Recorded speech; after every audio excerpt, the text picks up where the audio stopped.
Hello, everybody, and welcome to our lesson on Section 3D, Algebraic Expansion and Factorization. We're going to be doing some review of working with exponential functions and logarithmic functions before we discuss their derivatives. Okay, so from page 90 of your text, you can see some of the expansion laws. Most of these should be familiar to you from your grade 9 and 10 classes. Okay. But it'll be a little trickier when we're working with bases that have a fraction exponent or exponential equations like this one. So in this case, remember that if I want to expand this expression, I need to multiply x to the exponent 1/2 by everything inside the brackets. So let me just do this way. So first, I'm showing myself multiplying x to the 1/2 times x to the 3/2 times x to the 1/2 times 2x to the 1/2, and x to the 1/2 times 3x to the negative 1/2. Just remind myself that I'm going to keep the base and I'm going to add the exponents. So when I add 1/2 plus 3/2, I get 4/2 or 2. Here I'm going to keep this common factor of 2, keep this factor of 2, keep the common base of x, and I'm going to add the 1/2 and 1/2 to get x to the 1. And we don't write the 1. And here I'm going to keep the 3. I'm going to keep the base x, and I'm going to add 1/2 plus negative 1/2 to get x to the 0, which is just 1.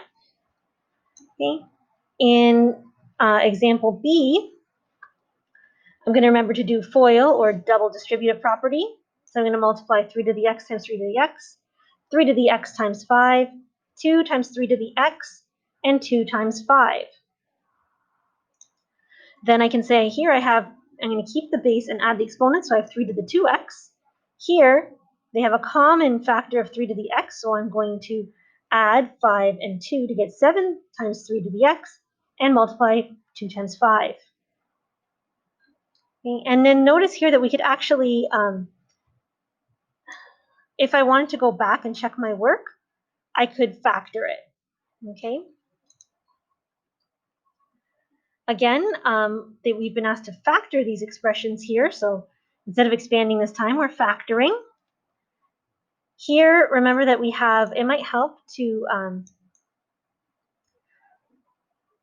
pull out a common factor. So first, remember that 3 to the n plus 2 could be written as 3 to the n times 3 to the 2, using our exponent laws.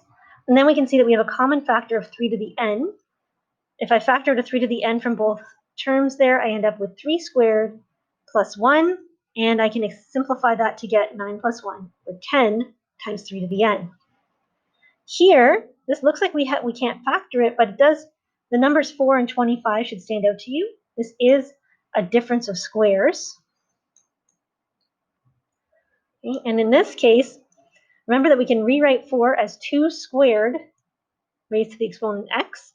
Remember that our exponent laws say that we can multiply those two together. We can also, since we can multiply them together, we can also interchange them. So this is the same as saying 2 to the x squared. And 25 is 5 squared. So if we have a perfect square minus a perfect square, we have a difference of squares. So we can take the square root of the first term plus the square root of the second term times the square root of the first term minus the square root of the second term. And then in this situation, this looks very confusing, but we notice that 9 and 3 can both be rewritten with a base of 3, or one of them already has a base of 3. So I'm going to rewrite 9 as 3 squared raised to the exponent x. Then I'm going to interchange those exponents because it's the same thing as saying 3 to the x all squared. And then I'm going to notice that I have a trinomial. I'm going to use a little trick. This is almost like our change of variable trick. Instead of working with 3 to the x's, I'm just going to call this a. Then I could say that my expression looks like a squared plus 4a minus 5. That is easier for me to factor. I can factor that to a plus 5 and a minus 1. And I'm thinking all of this, but remember that I wasn't asked to factor in terms of a. I was asked to factor in terms of x. So I'm going to replace my a's with 3 to the x.